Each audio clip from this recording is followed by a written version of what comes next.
everybody. My name is Ashley Deadwyler-Jones, and I'm here with my co-host, Miss Andrea Evans, and we're spotlighting HBCU's excellence, more specifically, Morehouse excellence. And today we have the opportunity to sit and speak with Jacobi Jones, an awesome entrepreneur, a real estate developer and philanthropist. Jacobi, welcome to HBCU Spotlights. We want to talk to you a lot today about your experience at Morehouse and the journey that actually took you to be a man of Morehouse and, of course, now a Morehouse man. Talk to us about that journey. All right, how are you all? Again, my name is Jacobi Jones. Thanks for having me. My Morehouse journey was like no other. You guys are going to hear something different probably than you've heard from any other guest or any other person that you know from Morehouse.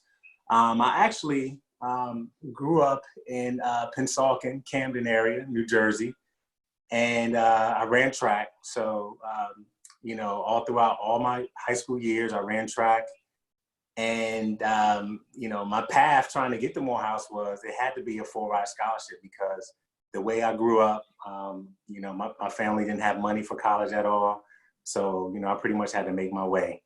And my way in my head was, getting a scholarship running track. So, long story short, my senior year, I ended up transferring from Pennsauken High School and I went to Camden High School because there was a really great track coach there who he had got me to another level and I wanted to finish up my career with him.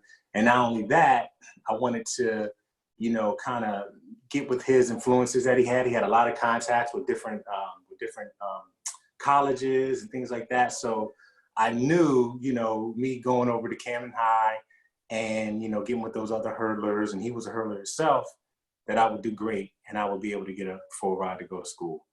But when I went there, it was, a lot of difficulties. I was actually ineligible to run because my grades weren't as good as they could have been. And so, believe it or not, I knew if I graduated, I would be stuck in New Jersey and I wouldn't be able to fulfill any of my dreams. So I actually failed on purpose. A lot of people don't know that, but I failed on purpose because I knew that, if I had another chance to run, I would be able to get a full ride scholarship. And I was already running in great times. So I actually failed on purpose, end up going to doing another year of senior year high school in Jacksonville, North Carolina. And that's where I actually finished up my high school career. And when I went down there, I did really well. Actually, broke the school record on the leaderboard in North Carolina. And it's crazy because I had a full ride to go to UNC Chapel Hill, and that's where I wanted to go. They had one of the fastest hurdlers at the time, Alan Johnson. I was excited. And, that was the first year of the college clearinghouse. And so, and I tell my kids now and other kids as well is that, if you're not taking the right classes throughout your high school career, the right number of maths, right number of sciences, that, you'll be ineligible to play sports in, that first freshman year of college. So that coach there at UNC Chapel Hill, he wanted me to come back. So he told me, hey, just do 1 year, 1 or 2 years of junior college, and then we'll bring you on back in. And so he actually paid for me to go to Essex Community College in Newark, New Jersey. And so, I'm up in Newark, New Jersey, I'm running track and everything is great. I'm staying in contact with my coach at UNC Chapel Hill. And believe it or not, once I finished that first year in Newark, New Jersey, which was a heck of a time, you guys, that was a time in Newark where it was like no other, man. It was high crime, high stolen cars. I can't believe I made it out. But it was some things going on at that school where my following sophomore year, they weren't even having a track program. And so I really got close with a lot of the track athletes from Maryland, A lot of them was from Baltimore, Maryland. And so they all was going to Baltimore City Community College. And so, you know, one of my good friends who was from Baltimore, I ended up getting with him, living in his mom's basement. And we were at Baltimore City Community College, BCCC.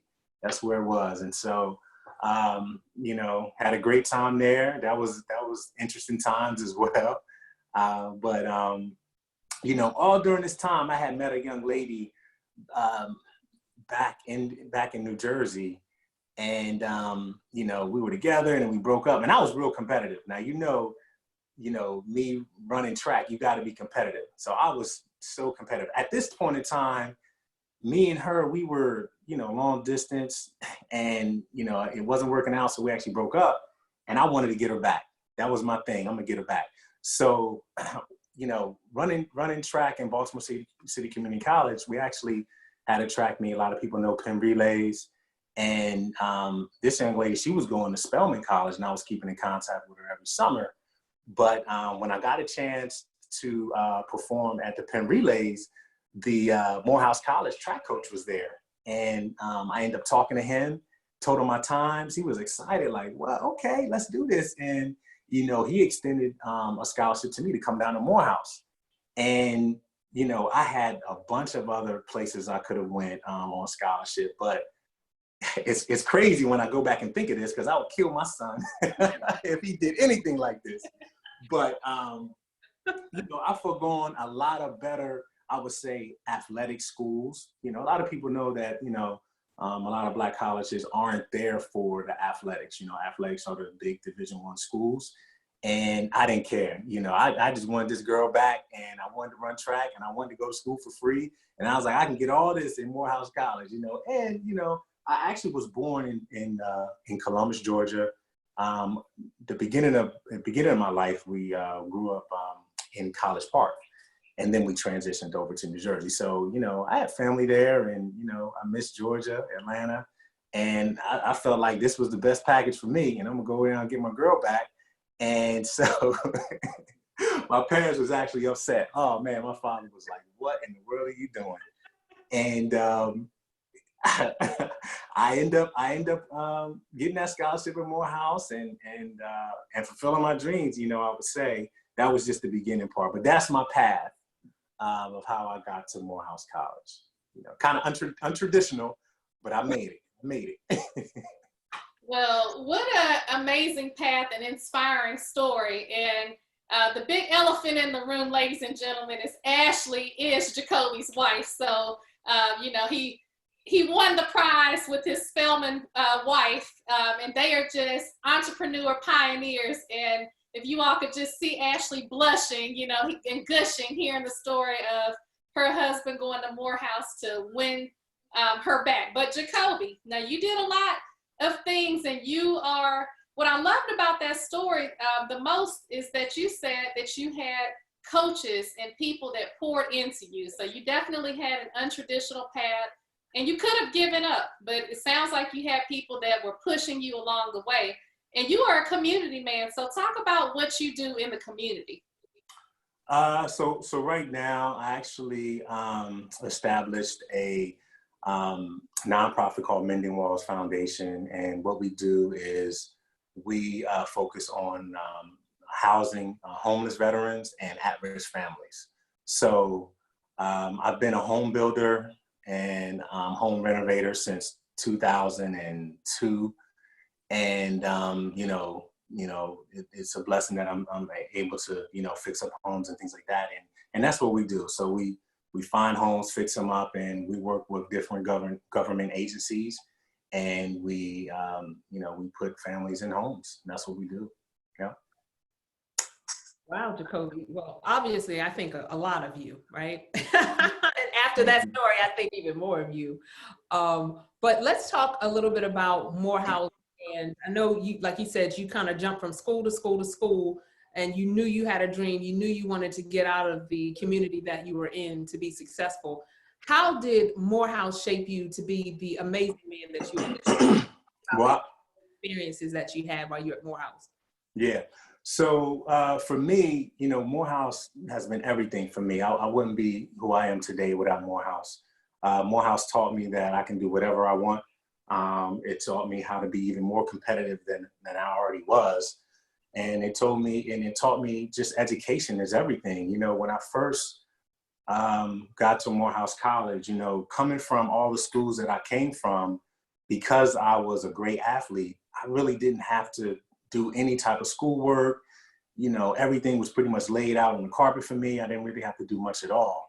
And so when I went to Morehouse, you know, it was a time where I had a test that was due, and I'm like, I can't do this. I got a track meet, and you know, the teacher, you know, the teacher was like, you know, this is Morehouse College, man. We are academic school. We're not here for athletics. He said, ain't nobody going to the Olympics over here. You know, we are, you know, business owners and we work on Wall Street. We're CEOs. That's what we do. And I'm gonna make you great like that. And so when he pretty much put me in check that there's no type of red carpet going on here, you know, that really opened me up and it forced me to dive deep in the books and get educated, you know. And so Morehouse it was amazing. And not only that, but, you know, a lot of different experiences that I had, you know, coming to Morehouse, you know, living in low income areas. You know, there's people that, you know, might be selling drugs, or, you know, we had to deal with different bullies. And unbelievable, I couldn't believe that, you know, all these Black men were, you know, it was crazy. They were like trying to be on such a high level. I had never seen that. I'd never seen a large population of Black men just trying to be academically responsible. They wanted to be excellent. They wanted to be CEOs and business owners. I had never seen that before. And, you know, one quick story is that, you know, a couple times from, you know, running track, I wasn't turning in schoolwork and things like that. And one particular teacher, he told the whole class, he said, hey, Jacobi thinks he's a track star here, which we don't really care about. And he said, because he didn't turn in his work, y'all all failing. And that pretty much, what that teacher did for me there is it really catapulted me to another level. You know, by him doing that, you know, he forced the other kids that was in my class to help me. Actually, they actually came to my dorm room one day and was like, you know, you getting up right now, we going to the library, and if you don't go to the library, we're pretty much gonna beat you down. You know what I'm saying? So it was an eye opener, and I couldn't believe that. You know, I was calling back to my friends in New Jersey, like, you won't believe, man, these kids are bullying me to go to the library and study. It was just like really mind blowing. I had never seen nothing like that ever in my life. And just having, you know, those teachers instilling in me, like, you know, we're not gonna let you down. It's not only just you here, it's the other students. And that really took me to another level, I would say. Just, you know, going to Morehouse and having kids, you know, help me get to the next level. Having the teachers instill in me, you know, the teachers were so amazing. It was like they talked to you like they were the fathers. You know, number one, you know, going to all those schools, believe it or not, I never had a Black male teacher. And having a Black male teacher, you know, you kind of feel like that's your father. You know, I never had that before, so it was different. And they talked to me like that too. You know, there was times where in class, you know, and I'm taking all this stuff in, you know, because I had never been in this type of experience before. And, you know, it was a time in class and teacher said that, hey, you know, being a Black male, I'm gonna give you guys the ingredient, right? He said that, number one, you only can afford a car that's 10% of your income. He said, so if you make $100,000, you only can buy a $10,000 car. You make $30,000, that's a $3,000 car. And he said that, you know, the number one reason because of that is that, you know, as a Black male, a lot of times you have family to take care of, you know. You're gonna have to buy life insurance. You know, we say we just die at a higher rate than others. So he said, those are the two things. You take care of your family, you get life insurance. And he said, remember, you only can buy 10% of your annual gross income, right? Your annual income. And he said, so this is the kicker too. He said that Black males, we are going to jail at a more rapid rate. But the way you stop that statistic is you get married. And he said, that's number one. He said, when you leave here, get a great job and you get married, because now the statistics show that you have a less likely chance of going to jail. And now you got two incomes coming in. Now you got a better car that you can afford, So, you definitely want to get married, and you want to be responsible in the community, and you want to be, just a person at a higher level than, where you came from, and that really stuck with me throughout my life. And Morehouse, man, it was amazing. It was amazing. Yes. Jacobi, I love that story, because there's a running theme here of I am my brother's keeper. I mean, to have your professors to push you, and for that professor to tell the entire class, hey, you're going to fail if Jacobi fails. That says a lot. So what an amazing and inspiring story. And I know your professor is proud of you today. So what degree did you actually get from Morehouse, and how are you using that degree today? Well, I ended up getting a accounting degree. When I came out of school, I had two different corporate jobs in accounting. And then once I left accounting, I start building homes full time and renovating homes full time. Accounting, of course, is, that's something that you can use in every business. So today, I do my own books. I do a part of my taxes, and it just helps me keep financially straight, with my accounting degree. Yeah. So Jacobi, if you had a chance to go back to Morehouse and do one thing differently, what would that be? What would you change?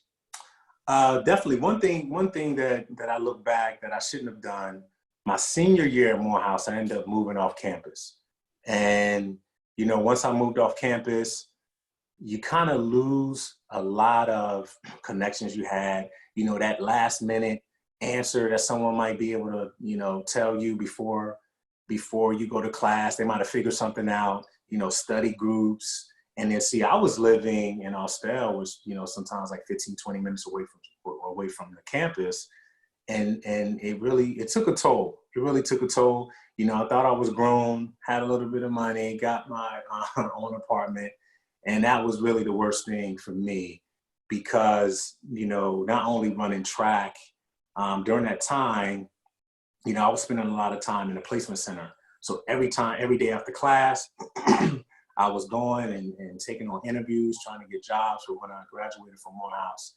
And, living off campus was the worst. Actually, what happened was, a lot of times I was staying in, some of my friends who lived on campus, I was staying in their dorm rooms overnight if I had something important that I had to get done in the morning, or if I had to stay on campus late. So it really didn't work out for me moving off campus. I thought it was going to be good, but I definitely would tell kids, stay on campus. You can focus. You're going to get more time. You lose time going back and forth, and things can happen off campus as well. So it was better staying on campus for me. That's one thing I definitely would change if I can go back. Well, hey, don't beat yourself up too much, because you made it out, and you are a Morehouse man. And when I think of a Morehouse man, Jacobi, I think of a man of excellence. And I want to go back to what you said about what you're doing now with building these amazing homes. So Jacobi's portfolio of building is phenomenal. I mean, I can only draw stick figures, okay? So to see you actually have these amazing projects that you post in your Facebook group is so inspiring. So how did you actually get into building? And tell us where we can find out more about these projects and how people can hire you for that. Yeah. So for right now, I'm not for hire. I just work on my own projects. I really don't have a lot of time to, be for hire or work on other people's projects. But you can check out what I'm doing at mendingwallsfoundation.com. Again, that's mendingwallsfoundation.com. You can go in there and see, what we're doing in the community. And then I have my own portfolio of my own homes. Actually, it's called Maroon Management. That's the name of my company. And we have a bunch of portfolio houses that we build there. I still build in Atlanta, in the suburban areas, and also build homes out here in Maryland area as well. So that's pretty much what we do in the community. But I'll tell you how I got started in it. One thing for me that I realized about myself is I really don't take orders from people very well. So when I came out and I was in corporate America, it was the worst for me. I don't know if it was just the people who I was working with, or the companies that I was working for, but I knew, oh my gosh, I had to get out of there. And so, once I think it was probably like, I might have got my first or second check, and I saw opportunity to where they only wanted $500 down on a property in Decatur. So that really was the earnest money. And, I bought that property. And then when I got engaged, me and Ashley, actually, we needed to buy another home. So the first original house that I purchased, I rented that one out. And that really took me off from there. When I saw that I can make money from, renting out homes, and there was a huge need in the area at the time, I actually went back to the particular banker and I said, hey, I need to get more homes. And that's pretty much what I did. I was buying homes. And after I got to a certain point, I left my corporate job. And that was in, I think that was like 2002. And I haven't looked back since. Once I got a feel of being my own boss, making my own decisions, and having pretty much no cap of income, that was it for me. I knew that this was where I needed to be. And I can make more of an impact in other people's lives as well. It was great. It was great. And I still love it to this day. Well, something that I get to see firsthand about Jacobi is that he has a work ethic that is unsurpassed. I mean, it's amazing. It's not always easy being his wife, having somebody with such a strong desire and work ethic and passion and drive. But Jacobi, can you please share with those out there that are interested in possibly following in your footsteps as an entrepreneur? Because we haven't even scratched the surface about the fact that you're an amazing insurance broker, breaking records and all those type of things in sales. But someone that, wants to take on, business opportunities, what do they need to really think about, and what type of, what direction would you give them? Jumping into real estate is not easy. It's a very hard business. You can lose all your money. You can mess your credit up. The first thing I would tell people is make sure your credit is right. And actually for me, my credit was horrible when I started. I didn't even know anything about credit. But I had to get my credit fixed. I had to pay off past debts and things like that to get my credit right. I would definitely tell people is do your research, find out a particular area that you would love to either build homes or renovate houses. The number one thing is after your credit is right, you want to get with a mortgage broker or a mortgage guy and find out how much you can afford. There's different places like hard money lenders as well. They don't really look as much as on credit for you, but before you get in, you need to have everything set up. You need to have who's going to be your crew. Once you get your loan to buy a home, you got to get your crew together. Who's going to work on that roof? Your plumber, your electrician, your heating and air person. You got to have all that together as well, and you got to be able to do paperwork. This is where my accounting degree that I use. Really every day. Just keeping track, bookkeeping, setting up different accounts to keep track of, income coming in, income going out. If you're not, if you're not used to doing anything like that, you want to be able to hire a good accountant as well. But the number one thing is, like my wife said, having that work ethic. For me, and still to this day, I always put myself in the mind state that I don't want to go back to corporate America. I can't go back. And when I'm working hard, I think about that. Like, if this doesn't go well, I'm gonna have to get me a job and you know, and work a 9 to 5, and I don't want to do that. So, you know, I'm fearful, you know, so that's where the work ethic to me comes out. And being successful. And let me see, what else can I tell someone about jumping into construction? You know, drive your neighborhood. You know, find out, you know, where there's a need. You know, maybe there's no need. Maybe, you know, what you can afford is out the price range in your area. You know, you don't want to make a right decision. A lot of people want to get into real estate, but maybe where you live at is not the right location. You know, some people live in New York where, you know, places that are beat up that can be fixed up is already $500,000 for a shell, you know, and maybe you can't afford something like that, because you got to remember that, you know, once you get into, you know, this property, you're not going to be getting money coming in for, you know, a certain amount of time. You know, you may not ever be able to rent it out depending on, you know, how good of a job you did. So you got to be very careful. I definitely would tell someone to see if you can, you know, tag along with, you know, someone who, you know, who's already doing the job. And some people I even tell, you know, come on to work, you know, pick up a shovel, pick up a hammer, and see how it is out here before you get into it, because it's not always guaranteed that your home is going to sell. I don't care, you know, what type of work you put into it. It can be sitting on the market for 3 years. And can you afford that monthly payment, $1,200, $1,500 per month until you sell that property? So it's a risky business. Of course, you know, risky businesses have, you know, a high yield as well. So you just want to be prepared before you get into it, you know. So, you know, that's what I definitely would share, you know, with people. Well, thank you so much, because they talk about real estate as being part of your legacy.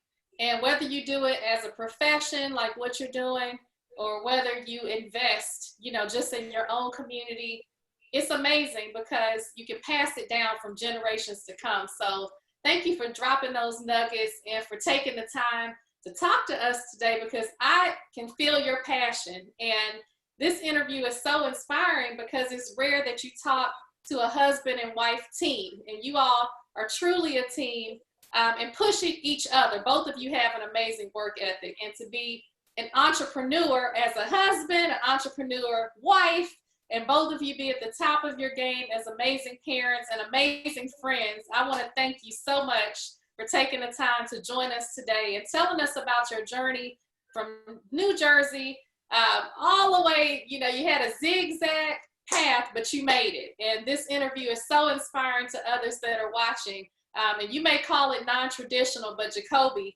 your steps were ordered and everything happened like it was supposed to. So thank you so much for joining Ashley and I today. And we're going to share all your contact information where they can check out your amazing portfolio. And Ashley, do you want to say anything before we end the interview? No, I just thank you for being you and for following that girl down to Spelman. That was one of the best decisions that you could have ever made. I think so too. I totally agree. Hey, and you know what? We didn't talk about it, but I'm actually an agency owner at Goosehead Insurance. I'm an insurance broker too. So you guys got to share that information with the people so they can look out for me if they need any type of quotes, life insurance, anything like that, car, home insurance. I do that as well, you know, so well-rounded. Well, good for you, a true well-rounded Morehouse man. Thank you again for spending this time with us, and we appreciate all your encouragement and inspiring words, and continue to keep up the amazing work and that hard work ethic that you have. Thank you so much. Thank you all for having me. I definitely appreciate it.